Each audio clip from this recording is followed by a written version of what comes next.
하나님이 주시는 귀한 말씀 듣도록 하겠습니다. 룻기 4장 13절부터 17절까지의 말씀입니다. 제목에 보니까 다 기억하시는 하나님이라고 합니다. 다 기억하신다. 이 말을 보니까 우리 하나님은 우리의 모든 것을 다 알고 계신다는 것이죠. 그래서 잊지 않으신다는 거예요. 다 기억한다는 말 속에는 많은 의미가 포함되어 있습니다. 내가 잘못한 거, 내가 잘한 거 다 기억하신다는 거예요. 그러니까 여러분들, 우리가 이제 우리의 육이 죽고 나면 하나님 앞에 서게 될 터인데, 그때 가서 모든 걸 알고 계시는 하나님 앞에 되도록이면 부끄러움이 없는 삶을 살 수 있기를 주의 이름으로 축복합니다. 우리가 죄를 안 지을 수가 없어요. 그렇지만 정말로 내가 고의로 나쁜 마음으로 죄를 짓는 일은 없기를 주의 이름으로 축원합니다. 하나님 다 알고 계세요. 네가 정말 모르고 어쩔 수 없이 지은 죄인지 알고도 네를 위해서, 네 자신을 위해서, 네 유익을 위해서 네가 나쁜 짓을 한 거 다 알고 계세요. 얼마나 우리가 떳떳지 못하겠습니까? 내가 죄는 지었지만 어쩔 수 없을 경우 이렇게 짓는 죄도 있잖아요. 하나님도 그것을 다 아시고 그 죄에 따라서 하나님이 상벌이 달라질 줄로 믿습니다. 그래서 우리가 어린아이 때 짓는 죄가 커서 장성해가지고 이제 철이 들어서 부모에게도 효도하고 자기 할 도리를 해야 될 처지임에도 불구하고 맨날 어린아이처럼 그 자리에 머물러 있고 이렇게 하게 되면 부모의 마음이 아픈 거예요. 고등학생이 됐으면 고등학생다운 그런 행동을 해야 되고, 사회인이 됐으면 이제 자기 앞길을 자기가 찾아서 꾸려나가는 정말 이런 책임감이 있는 자가 되어야 부모의 마음이 기쁜 것이지. 아니 장가갈 나이가 되고 더 이제 나이가 먹고 했는데도 자기 할 일을 못하고 이럴 때 부모가 자식이 마음 아플까봐 앞에서 맨날 책망은 못하지만 얼마나 그 마음이 안타깝고 아픕니까? 볼 때마다 부모의 마음은 아픈 거예요. 우리는 부모의 근심이 되어서는 아니 될 줄로 믿습니다.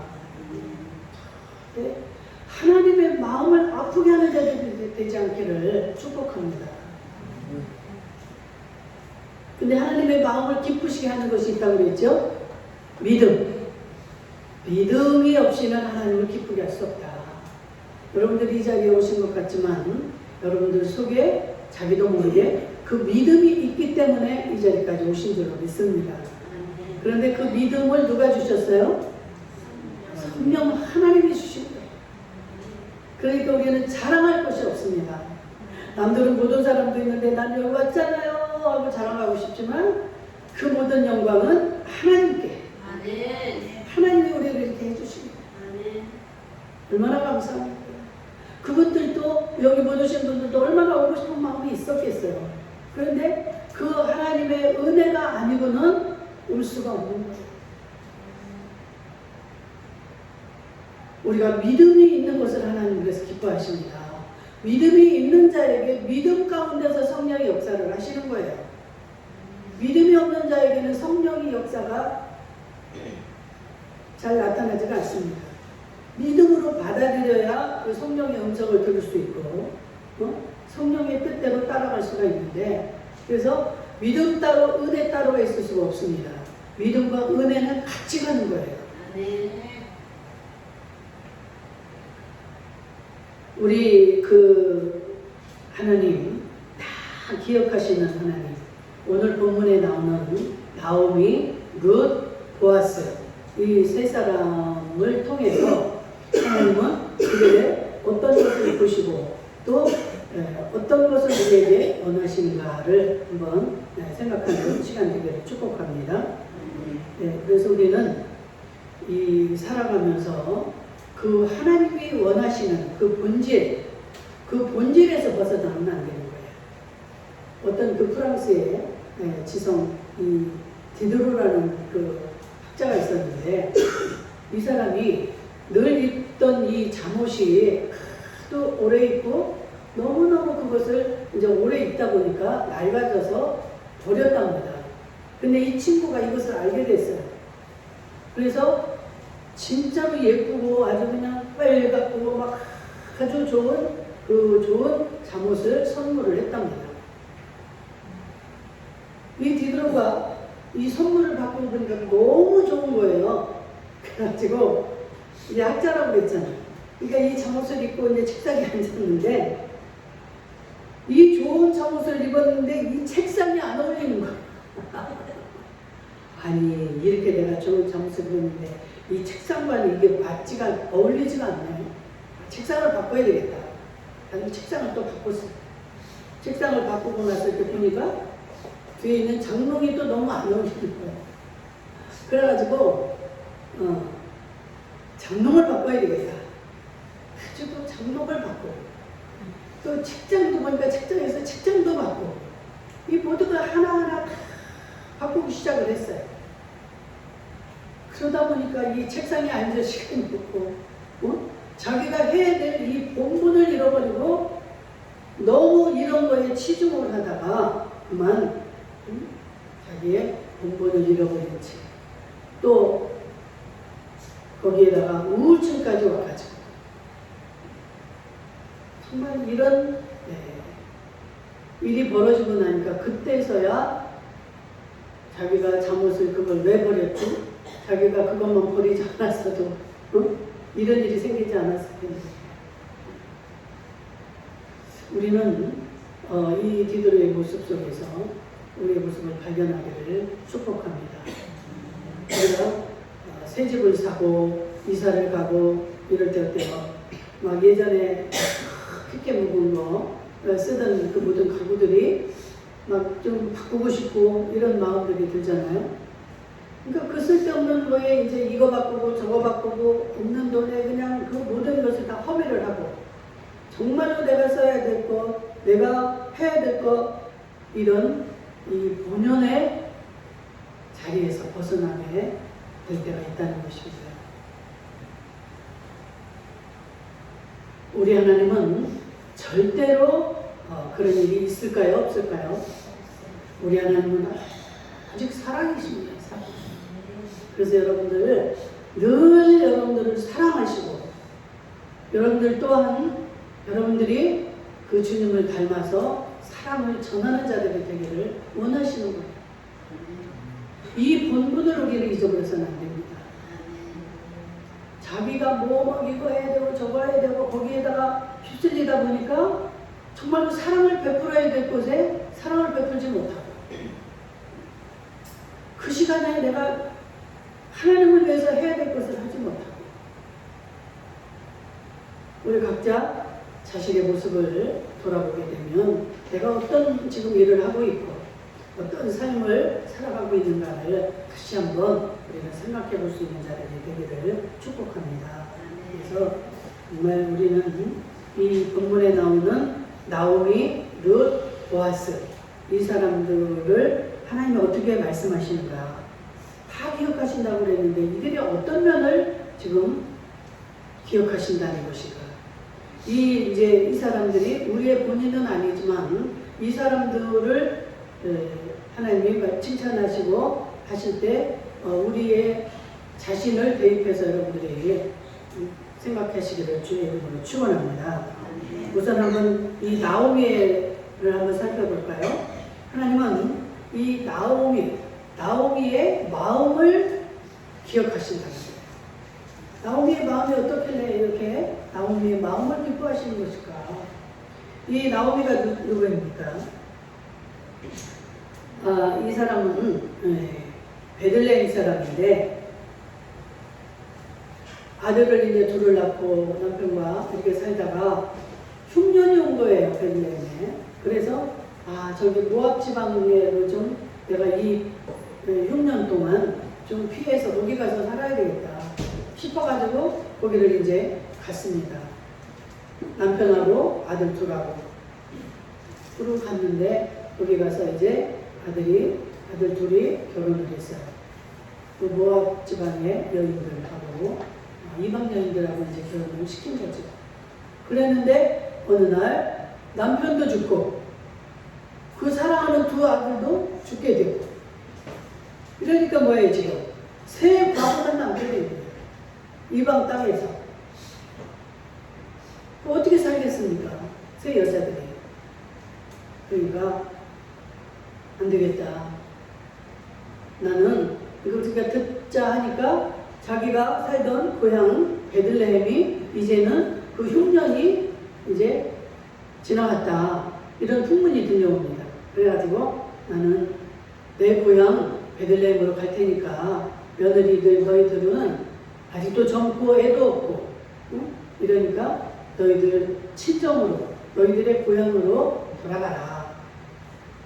이렇게 했을 때 둘 중에 며느리 하나는 시어머니를 붙잡고 울면서 어머니 안녕히 계시라고 하고 자기 고향으로 돌아갑니다. 그런데 그 중에 하나 이 룻은 3장에 보니까 뭐라고 하냐면 내 딸아 내가 너를 위하여 안식할 곳을 구하여 너를 복되게 하여 하지 않겠느냐. 이 말은 나중에 보아스를 만났을 때 이야기고, 이 시어머니 마음이 너무 그래서 이제 너도 저 동서를 따라서 너도 친정으로 가거라. 그러니까 자기는 절대로 어머니를 떠나지 않겠다는 거예요. 어머니 있는 곳에 나도 있고, 응? 어머니의 하나님이 내 하나님이 될 것입니다. 아니, 이런 며느리에게 이 나오미의 마음이 어떻겠어요? 저것을 어떻게 정말, 그래가지고 그냥 이 시어머니를 따라서 베들레헴까지 왔습니다. 그러니까 이 시어머니 마음이 얼마나 기특하고 고맙겠어요.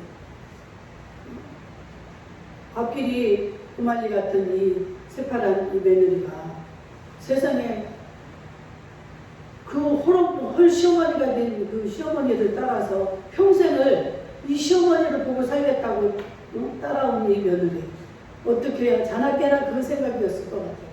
어떻게 해야 저 며느리를 잘 살게 해주고 앞에 길을 열어줄까. 그래가지고 생각한 끝에 이제 그 이스라엘은 그런 제도가 있죠. 자기 남편이 죽게 되면 그 친척 중에 이렇게 대를 이어줄 제일 가까운 자들로부터 이렇게 시작을 해서 그걸 찾아서 그들과 결혼을 시키는 거예요. 그래가지고 제일 가까운 사람이 나는 아니야, 너하고 살지 않겠어 하면 그 다음 가까운 사람 이렇게 해서 하는데, 이 나오미는 정말로 그 룻을 진심으로 생각을 했다는 거예요. 네. 룻이 진정으로 그 시어머니를 그렇게 사랑하고 생각하는 그 마음을 아니까 이 시어머니도 너무 그 룻을 진정으로 그렇게 생각했다는 거예요. 근데 우리 하나님은 그 마음, 진실된 그 마음, 진정으로 그 사랑하는 마음을 주님이 받으셨다는 거예요. 그걸 기억하신다는 거예요. 그러니까 여러분들이 어떤 상황 앞에서 여러분들이 할 수 있는 게 있고 할 수 없는 게 많습니다. 그러나 우리의 이 마음을 드릴 수가 있잖아요. 저 사람 정말 너무너무 고마운 사람인데 저 사람이 좀 정말 잘 됐으면, 정말로 복의 통로가 되고 정말로 좀 복을 받았으면 하는 이 마음으로 빌어주는 이 마음을 주님이 기억하신다는 거예요. 아이고 저 원수, 저 또 그냥 저 사람 이렇게 또 저렇게 잘 되네, 이렇게 그 나쁜 마음을 품으면 그 마음도 우리 주님은 다 기억하신다. 그래서 어떤 마음을 기뻐 받으실까요? 정말 남을 축복하고 남에게 베풀고 싶어 하는 그 마음을 우리 주님은 원하시고 기뻐 받으시고 기억하신다. 기억하신다는 건 뭐예요? 내가 갚아주기 위해서 기억을 하시는 거죠. 내가 보상을 해주기 위해서 하나님은 그걸 기억하고 계신다는 거예요. 우리는 기억을 해도 갚아줄 힘이 있을 수도 있고 없을 수도 있지만 우리 하나님은 모든 것의 소유주요, 모든 것의 주관자이시기 때문에 우리 주님이 기억하시면 이 모든 것은 다 주님 손에서 우리에게 주어지는 줄 믿습니다. 그래서 이 나오미가 정말 이 룻을 향해서 어떻게든 너를 복되게 해야 할 텐데, 그래서 자기 친족 중에 이 보아스라는 사람을 이렇게 붙여줍니다. 그래서 이 보아스와 만나서 결혼할 수 있도록 하나하나를 가르쳐주는 거예요. 이방적이니까 뭐를 알겠어요, 이 며느리가. 그러니까 어떻게 가서 이 보아스에게 어떤 때 들어가서 어떻게 하고 이 모든 거 하나하나를 가르쳐서 보아스에게 접근하게 하고 보아스의 눈에 뜨이게 만들어주는 거예요. 우리 시편 133편 3절에 보게 되면 형제가 연합하여 동거함이 어찌 그리 선하고 아름다운고, 그러죠? 우리 하나님은 우리가 서로 연합하고 하나가 되고 이렇게 뭉치는 것, 굉장히 이거를 기억하시고 기뻐하십니다. 내가 가는 곳에는 항상 이 모든 것들이 다 그냥 안 좋고 흩어질 조건이라 할지라도 내가 감으로 인해서 그 자리가 화목해지고 그 자리가 살아나고, 이것을 우리 하나님 원하시고 기뻐하신다는 거예요. 그렇듯이 이 나오미가 이렇게 며느리를 위하여 이렇게 빌어주고 축복하는 것을 하나님은 기억하신다. 옛날 우리 이스라엘 그 초대 예루살렘 교회 때도 그들이 이제 하나님의 그 복음을 받아들이면서 어땠습니까? 그들의 삶이 이건 내 것이 없이 있는 자들은 다 내놓아서 그 없는 자들을 이렇게 막 사도들을 통해서 나누어 주게 하고, 이건 내 것이 없이 그렇게 하나가 되는. 그래서 우리 교회, 나라 교회에서도 뭐라 그래요? 초대교회로 돌아가자. 초대교회로 돌아가야 된다.